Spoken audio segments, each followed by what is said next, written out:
E no jogo de hoje, vamos ver voltando ao Vasco Fluminense, vamos ver o Vasco de linha de 5 ou linha de 3 de novo, né? Eu acho que era o que o Ramon Dias queria fazer desde o ano passado. E agora se consolida. Jogou bem contra o Flamengo, assim, competiu e tal. Acho que... Eu ainda não consegui pegar uma conclusão definitiva sobre se esse modelo está sendo montado para o Payet.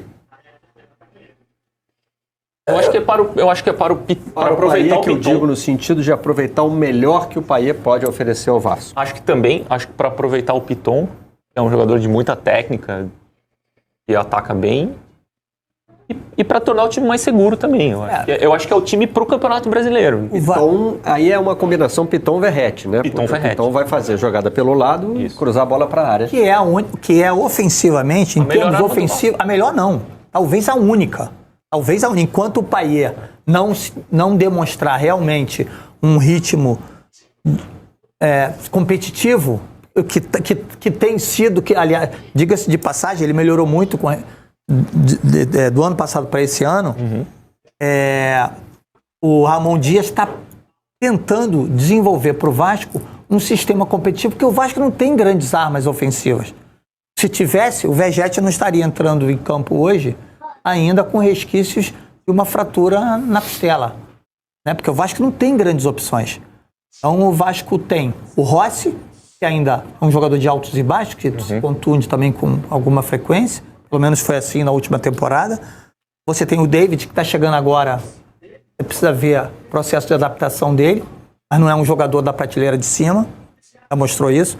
Você tem o Ryan, que é o garoto que está vindo da base, 17 anos, e o Vegetti. Você tem esses 4 jogadores, termos ofensivos. Aí você tem que construir um cinturão ali que proteja o time, que dê competitividade, garanta que o time também não vai ficar sofrendo, sendo espetado pelos adversários, e consiga ter uma maneira de agredir os adversários. A maneira de agredir os adversários é ou pela direita com o Paulo Henrique, que também passa muito, corre muito forte, né? Ou pela esquerda com o Piton, e nos lampejos do Payet, né? E agora tem aí o Galdamés, que está chegando, mostrou nessa partida contra o Audax em Manaus, mostrou um bom futebol, mostrou um jogador que tem um bom passe longo, um jogador que tem um bom porte, vem com uma experiência europeia. Aí, Marcelo, me deu vontade de rir, que você falou assim, não foi bem no Genoa e no...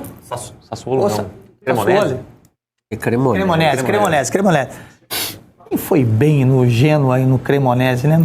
Vamos lá. Então, assim, acho que não é filtro, né? Não é... Eu acho que o ir bem nesses times é chamar a atenção de outro grande para ir lá buscar. Às vezes chamou, mas ele é jogador da 777. Então a 77... que é dona do Genoa. É dona do Genoa. Então ela preferiu colocar no Vasco, dar uma revalorizada no futebol brasileiro, de repente, que é um jogador que pode desenvolver ali do lado da legião estrangeira que hoje habita o Vasco, né? Se ele for bem no Vasco, ele desfalca o Vasco em muitas rodadas do Campeonato Brasileiro. Sim. Assim como o Esforza também. A seleção dele está precisando de uma renovação. Tá precisando. Né? Ele não é exatamente jovem, né? Tem 27, se não me engano.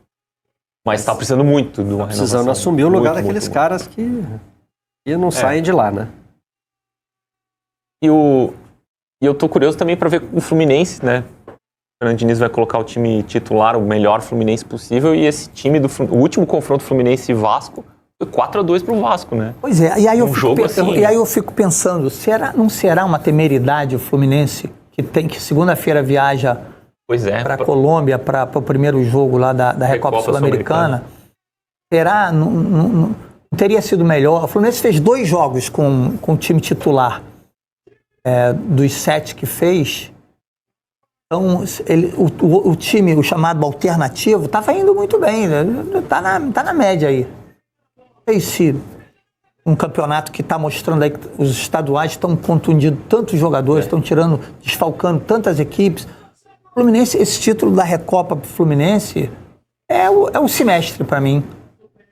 Vale o semestre. E a dúvida o Fluminense não teria como movimentar um pouquinho melhor no... Como é que chama aquela reunião lá? Tem um nome no futebol. Aquela reunião de definir a tabela. No arbitral. Arbitral. Aqui no Rio usa-se essa expressão arbitral. para tentar evitar fazer essa reta final de clássicos, já que teria os jogos... Mas é que o Fluminense Supercopa? é que o Fluminense voltou de férias depois de todo mundo, né? Eu Eu imagino jogar que os essa clássicos situação com o tenha time sido- principal, né? Tinha sido pactuada com o É Fluminense. isso também. Não foi assim, ó. Não tinha um momento ideal para encaixar os clássicos, né? Ia ser ruim em algum momento. Porque ou você Ou ia jogar com o time joga reserva, clássico com reserva, ou cansa os titulares. Tem muito pra onde O correr. Flamengo, o Fluminense construiu uma gordura. tem isso também. O Fluminense não está dependente Não dos está clássicos dependente pra se disso. classificar. Vai. É. A Provavelmente. torcida tá feliz da vida, tá. Fernando Provavelmente Diniz- vai chegar na última rodada disputando o título, o tricampeonato da Taça Guanabara, e vai chegar à final do estadual, que ele diz que vale para ele um tricampeonato estadual, com força e muito provavelmente, tudo correr bem, com mais um título sul-americano. Assim, é o melhor momento dos últimos 20 anos, talvez, do Fluminense, da história do Fluminense. Esse momento que o clube está vivendo com o Fernando Diniz. Agora vai ter os Tem gente reforços. dizendo que é o melhor momento dos últimos 102 anos da história do Fluminense. Porque é o maior título ser. da história do clube. Pode Então, ser. por que você não pode considerar que é o melhor momento da história Pode do ser, clube? pode ser. Né? E o Cabe na técnico que discussão, tem né? o elenco, assim, tem o elenco na mão, o time na mão. O Fluminense é um time moldado de acordo com as ideias do Fernando Diniz. Aliás, Marcelo, É uma máquina que 102, não, funciona. O Fluminense tem 121 anos. 21. Aliás, Marcelo, vou contar uma particularidade aqui. Acho que até que eu já contei aqui, mas vale a pena contar de novo, porque ele vai colocar o Thiago Santos hoje como zagueiro. Um zagueiro junto com o Felipe Melo. Isso. E aí, acho que eu já contei isso aqui. O Paulo Anjoane, gerente de futebol, na entrevista que eu fiz na semana da decisão do título mundial, me contou que o Diniz é tão indecifrável.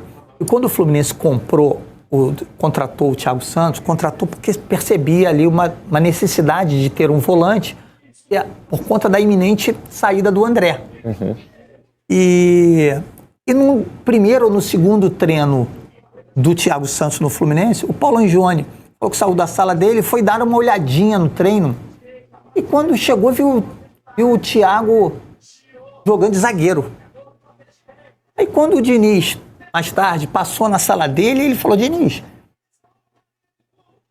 foi emergencial ou eu ouvi errado? Você colocou o Thiago para treinar de zagueiro? Paulo, esse jogador jogou a vida inteira na posição errada. Ele é zagueiro. Ele é zagueiro e é um dos melhores, vai ser um dos melhores zagueiros. O Paulo falou que me contou isso rindo. Então eu achei assim, a cara do Diniz isso, né? É um negócio bacana isso. E tomara que... E provavelmente ele tá certo.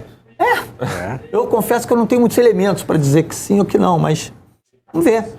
De repente ele descobriu mais um reforço assim pro Fluminense, que algo que ninguém estava olhando assim. Eu gosto disso, dessa questão